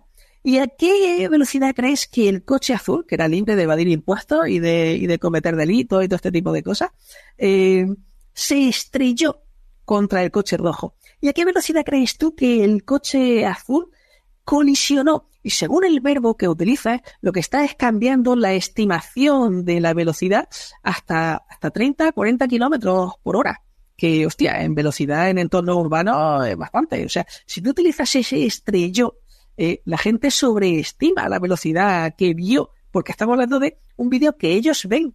E incluso aún habiéndolo visto, reinterpretan en función de lo que están oyendo. Y cuanto más tiempo pasa, peor. Y por eso es tan importante mantener el trabajo de la memoria que se ancla de forma conceptual, tratando de, insisto, extraer elementos, generalidades y particularidades sobre conceptos genéricos, porque la memoria hasta cierto punto es nuestra identidad. Si nos borran el lenguaje, no permiten trabajar correctamente en nuestra memoria y no permiten trabajar correctamente en nuestra identidad. Nos desdibujan, nos disuelven, nos pierden. Un detalle... Y ahí, un momento, es que se ha sido muy tarde, quiero meter a Alejandro antes de irnos. Ahí, lo que está contando el desdibuje nuestro amigo Rosenthal, al final, es exactamente el mismo proceso para que la clase obrera deje de existir y nos convirtamos todos en esa cosa tan bonita que le llamamos ahora, ¿verdad?, la clase media. La clase mediana esta, que vuelvo a repetir, está a 2 mensualidades de acabar en la puta calle porque el piso se lo ha quitado el banco. O que es incapaz de afrontar gastos extraordinarios como que te rompa el coche, que tengas una inundación en una gotera. No hablemos de gastos médicos porque en España de momento sigue quedando una muy maltrecha sanidad pública, pero sí, sanidad todavía. Alejandro, ese es el problema que tenemos, ¿no? El cómo nos difuminan las fronteras de lo que somos, de lo que pertenecemos y de la identidad de clase que tenemos. Sí, Es un procedimiento parecido, por no decir idéntico a lo que comentábamos anteriormente, ¿no? Con ciertas palabras clave, son ideas fuerza realmente, porque en el tema de la democracia que están todo el día con eso en la boca, ¿no? Y también con la clase media, realmente también. O sea, con la clase media hacen un juego parecido. Ahí es que explotan muchas cosas. No sé si es solamente una cuestión lingüística, la verdad. Yo creo que hay más factores, aparte del solamente el trabajo de machaque lingüístico, de resignificación, de... también lo hacen, porque por ejemplo, clase obrera es que suena viejo, o sea, con el discurso que popularmente se escucha, ¿no? En la opinión publicada, en lo que te encuentras en la superficie de una conversación de bar, en los textos de estudio obligatorio de colegio, instituto, bachiller y universidad y demás, es que la obrera ha hecho que suene rancio, ¿no? Casi como que ya no... Luego con las asociaciones también de época, ¿no? De clase obrera, pues eso, el mono de trabajo o jeans, no sé, que... Pero luego es bastante burdo, ¿no? Porque realmente, bueno, en España hay 20 millones de trabajadores. Si es que obrera es trabajar... No, no es trabajar, es otra cosa. Bueno, ¿y qué es exactamente? Porque ahí entra en el juego, ¿no? Yo creo que es, pues, de nuevo un poco lo mismo, ¿no? Resignificar y por parte de la gente, pues un estrechamiento de las capacidades cognitivas, mucho efecto túnel también. Y ahí, pues, si no tienes un mínimo de entendedera teórica sobre sociología, pues vas para adelante, ¿no? Porque en el asunto de clase es fácil verlo realmente. Todo el mundo hace declaración de la renta, bueno, los que hagan. Si no haces declaración de la renta, malo. Significa que no tiene obligación de hacerla, con lo cual está lo que tú decías, a una nómina de quedarte en la calle agitando la lata con las moneditas, básicamente, ¿no? Así que bueno, para los que hagan declaración de la renta, el modelo 100, mira las categorías. Mira los numeritos, te van los números 250, 300. Mira los conceptos. Está renta del capital y está en renta del trabajo, punto. Y cuando tú miras las casillas de renta del trabajo y renta del capital, hazte una pregunta. ¿Tú con cuál de esas dos vives? Porque puede haber trabajadores que tengan acciones, que tengan una segunda propiedad, que alquilen, vale. Pero mira el global de tu renta. ¿Tú de qué vives? ¿De qué comes? Y de esa que comes, ¿qué nombre tiene? ¿Es renta del capital o renta del trabajo? Pues si renta del trabajador es clase trabajadora, punto, fácil.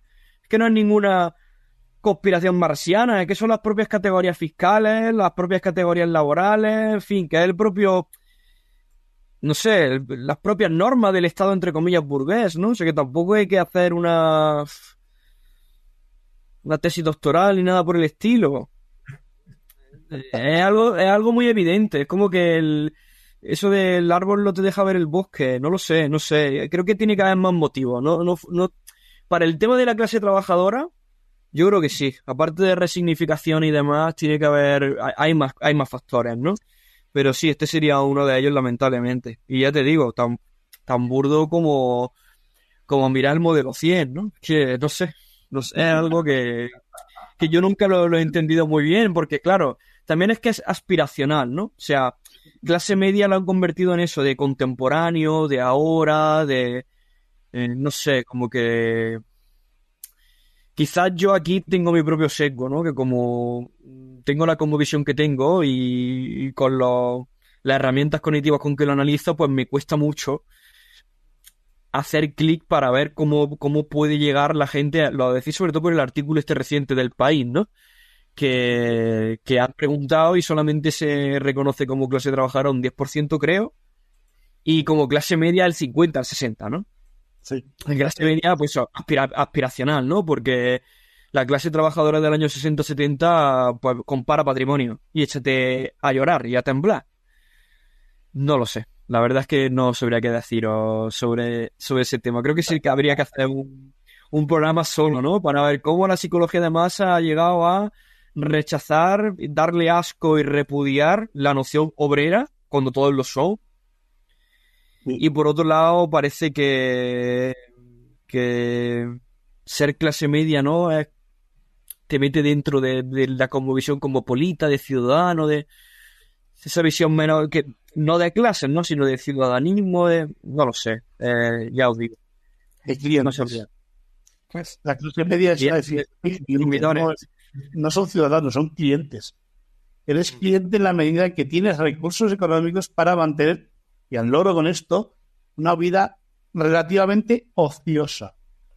Es lo que Os voy a poner un ejemplo de cómo se ha hecho esto. Primero, ensalzando ciertos modelos vitales que se sobrerepresentan, porque si tú ves algo, crees que eso se repite más en entornos propagandísticos y televisivos. ¿Habéis visto muchas comedias situacionales de estas de estadounidenses donde la gente se rompe un brazo y coge y se arruina por completo y la echan de su casa o no le quieren? No lo hay. Haciendo cálculos, era gente que vivía muy bien, aunque no fueran medios para nada. Y el otro es AIDA. Si tú te vas a AIDA, aquí Antena 3 es tremenda porque es un laboratorio perverso muy, muy eficaz. Si tú te vas a AIDA, escoger y poner a un conjunto de pobres y caricaturizarlos representando lo peor de lo peor hasta niveles cósmicos. Rastreros, traicioneros, mentirosos, parasitistas. Eso es lo del vecindario. Lo de, sí, AIDA, un spin-off de otra... No, una cosa que son presidente de una comunidad son todos... No, esa es la que se avecina.